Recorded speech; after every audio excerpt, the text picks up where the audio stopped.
If you're watching this video within the first few hours after it being uploaded, I should be live on Twitch streaming some solo queue. So come by and say hi if you want to. Link in the description. Originally, I didn't want to make this video because of the Mitsuko update, but to be honest, we are gonna have the current version of Rell for at least a few more months, so it's probably still gonna be a useful video. In this video I will talk about Attract and Repel, and to whom of your teammates you should use it on, in order to get the maximum value out of it. This is based off my personal experience, so if you disagree and have other opinions on it, that's totally fine. And they might be as good, if not even better, as the ones I mentioned here. Of course, I can't talk about every single one. Let's get the easy ones out of the way. Connecting to an assassin that needs the CC and can make it super easy to apply it. There are a couple of champions, mainly assassins, that are an absolute no-brainer, because it makes just too much sense to connect to them. Prime examples for that are champions like Rengar, Echo or Talon. All three of them have a point-to-click dash that transports them right on top of an enemy, which makes it a piece of cake to easily hit your E-stun. All three of them have no really or weighted situational CC, and this short 0.5 second stun can allow them to delete an enemy without them being able to counterplay it. It is the same with users of the item Brawler's Claw, since the item literally does the same thing. Assassins who are less practical, but maybe some of you would say make sense, are Diana and Katarina. Diana usually uses her ultimate right after jumping on the desired target, which means that Attract and Repel stun will be redundant if used right after her jumping in. And if used later, it no longer guarantees to hit, since the enemy has enough time to create some distance to Diana.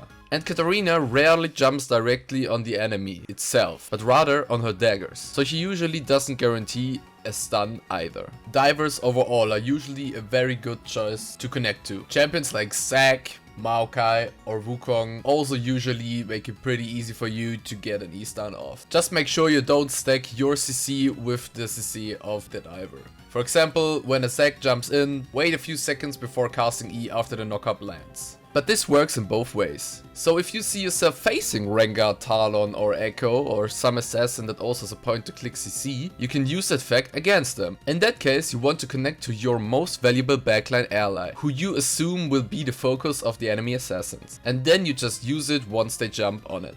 You also want to connect to the most valuable backliner in games where you're the only frontline in your team. In these games, the stun probably won't be as useful defensively, since you have to mainly focus on frontlining rather than peeling. But at least the passive resistances could potentially make a difference. Just make sure the one you're connected to is not too high range, so able to use the stun at all when you decide to engage. When there's no obvious tell that tells you who you should connect to, so no assassins who need it or also no real carries that needs it for peeling, it's usually the best choice to connect to an ally bruiser who is decently strong in the game. Something like a Kayn, Renekton or Darius. They are usually right inside the enemy team, and they make it really easy to get efficient and easy attract and repel stuns. They also can use the resistances very well, since they are usually permanently under attack. And please, once an ally you're originally connected to dies or leaves the range and doesn't plan on coming back in, search for another ally to immediately